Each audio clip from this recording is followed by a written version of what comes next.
pekerja yang belum vaksin itu jika hasil tes PCR-nya negatif itu diperbolehkan masuk ke Korea. Tetapi Oke, welcome back. Balik lagi di channel Raja Bulpop. Oke, sebelum video mulai, saya ingatkan lagi untuk mengklik tombol subscribe dan klik tombol loncengnya agar kalian tidak ketinggalan notifikasi jika Raja Bulpop mengupload video terbaru. Assalamualaikum warahmatullahi wabarakatuh. Yunobun, annyeonghaseyo. Di kesempatan kali ini atau di video kali ini saya akan membahas, jadi ada berita baru. Jadi ini berita tadi pagi yang diterbitkan oleh di webnya mul.go.kr ya. Jadi situsnya Goyongnodongbu ya. Oke, jadi beritanya ini seperti ini. Jadi kita hari ini atau di video ini kita akan membahasnya secara detail ya. Oke, jadi di sini jadi laporannya itu ya, jadi diterbitkan hari ini ya, Jumat jam 8:30. Jadi materi ini bisa di-download di situs ini ya. Nah, ini kalian bisa download di sini. Jadi ini materinya yang kita bahas ini sudah saya terjemahkan. Jadi judulnya adalah normalisasi masuknya tenaga kerja asing ya. Jadi di sini tenaga kerja asing yang telah divaksinasi mulai akhir November ya, akhir November atau akhir bulan ini itu diharapkan bisa masuk ke Korea Selatan. Di sini yang pertama, jadi pemerintah Korea itu memutuskan untuk menormalkan masuknya tenaga kerja asing atau visa E9 ya, dengan alasan tindakan karantina pra dan pasca masuk seperti vaksinasi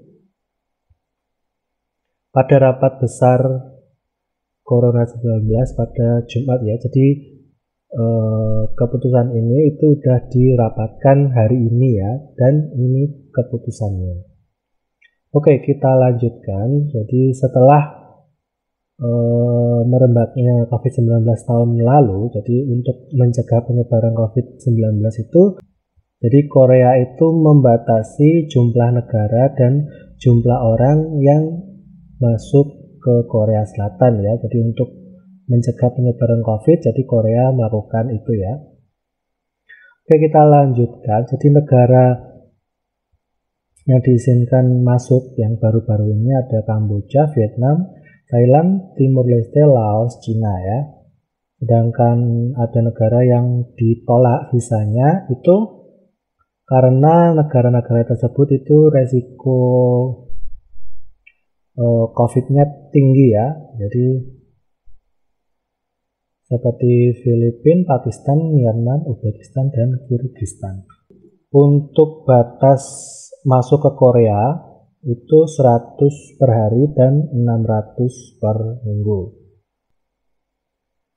Oke, kita lanjut ya. Jadi setelah tadi jumlah orang itu yang masuk ke Korea 100 per hari dan 600 per minggu, kita lanjutkan. Jadi akibatnya jadi sekitar 50.000 pekerja asing ya masuk ke negara itu setiap tahun ya harusnya. Tetapi sejak merebaknya COVID-19 ini jumlahnya itu menurun menjadi 6.000 hingga 7.000 setahun.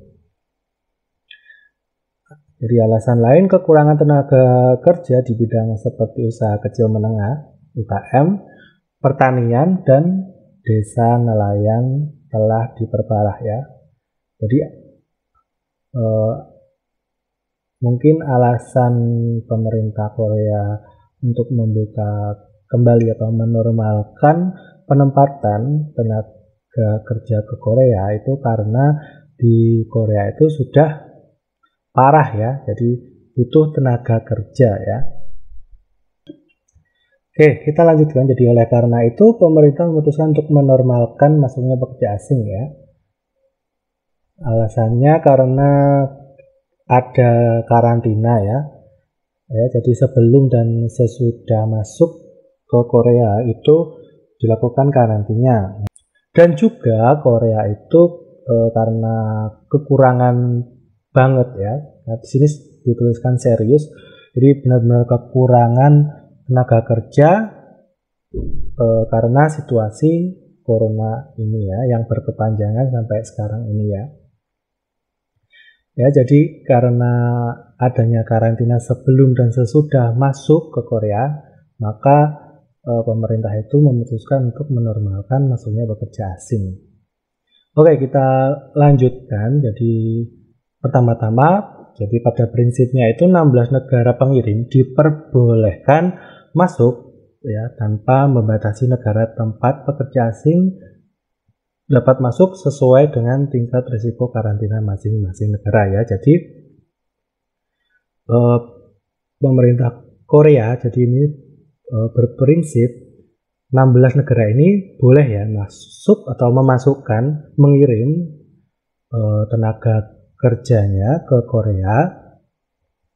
Itu dia dilihat dari tingkat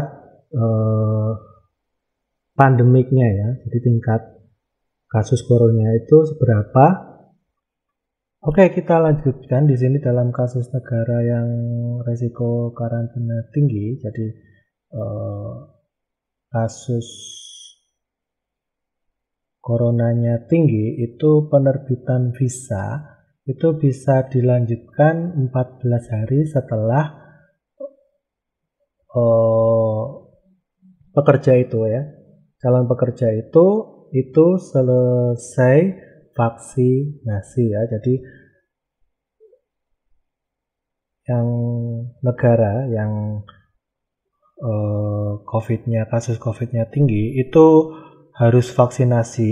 Jadi setelah vaksinasi 14 hari atau 2 minggu itu baru bisa dilanjutkan untuk penerbitan visa. Dan di sini vaksinasi yang digunakan atau yang disetujui oleh Korea itu menggunakan vaksinasi atau vaksin yang disetujui WHO ya. Jadi vaksin yang disetujui WHO itu ada Sinovac, Sinopharm, Moderna, ada Johnson, kemudian Pfizer, dan AstraZeneca. Oke, kita lanjutkan. Jadi jadi tadi negara yang itu kasus COVID-nya tinggi itu untuk penerbitan visa itu 2 minggu setelah calon pekerjanya itu melakukan vaksinasi. Dari negara-negara tersebut itu diantaranya Myanmar, Filipina, Pakistan, Uzbekistan, dan Kirgistan. Jadi untuk 5 negara ini untuk penerbitan visanya itu 14 hari atau 2 minggu setelah calon pekerjanya ini divaksinasi. Selanjutnya masuk hanya diperbolehkan, jadi masuk ke Korea itu hanya diperbolehkan jika hasil PCR-nya itu negatif ya, di rumah sakit yang sudah ditunjuk ya, dan disetujui oleh Korea Selatan ya. Jadi harus dalam waktu 72 jam sebelum boarding ya. Jadi tes PCR-nya itu di rumah sakit yang sudah ditetapkan di negara masing-masing dan disetujui oleh pihak Korea. Oke, kita lanjutkan di sini.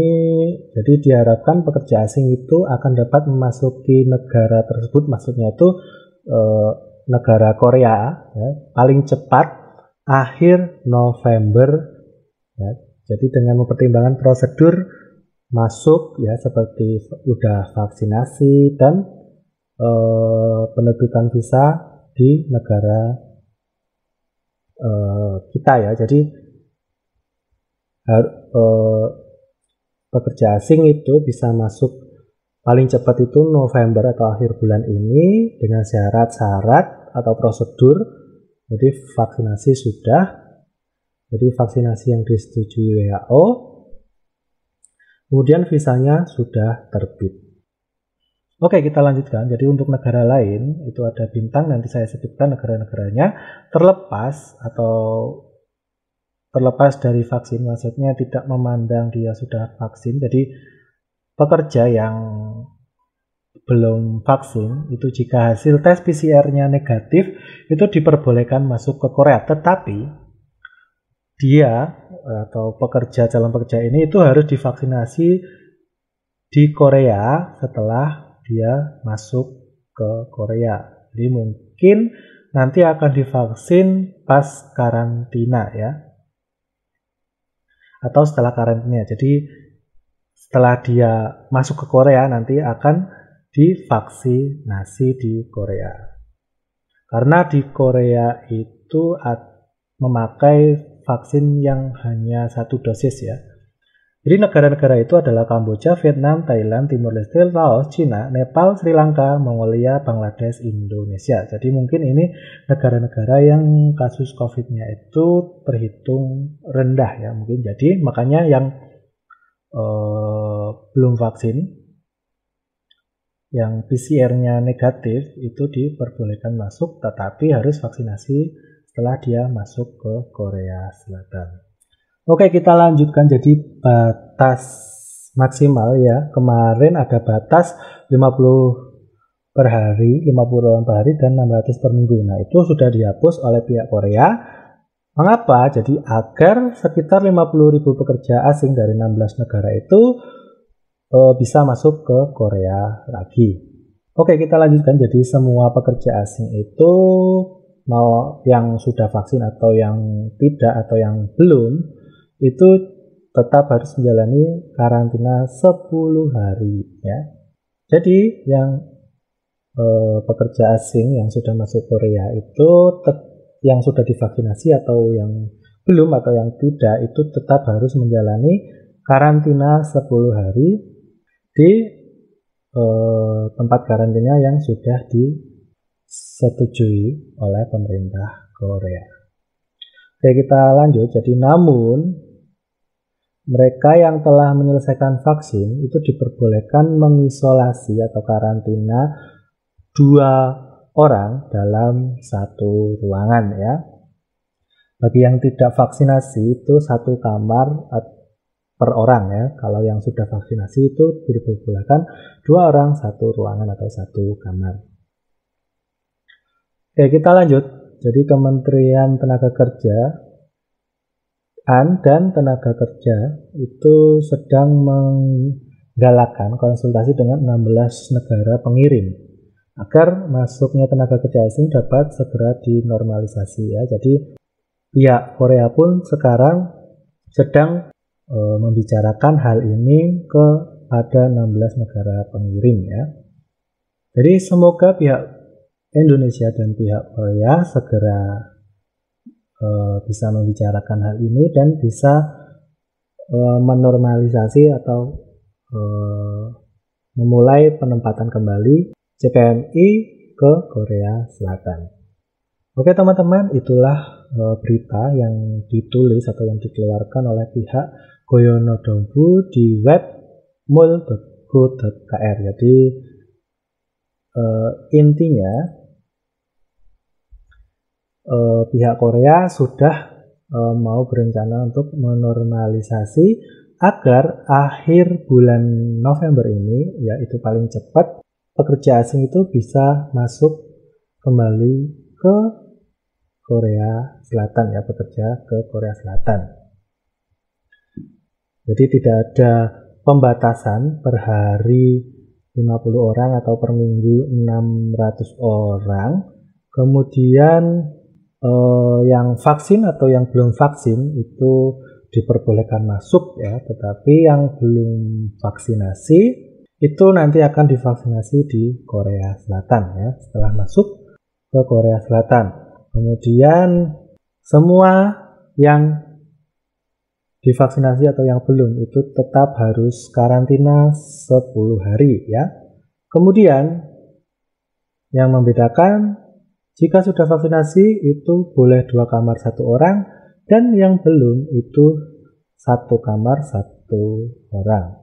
Dan yang terakhir intinya dari pihak Indonesia sendiri ya, dari negara kita bagaimana menyikapinya, dan semoga pihak Indonesia dan Korea Selatan ini segera membicarakan ini dan bisa membuka penempatan kembali ke Korea Selatan.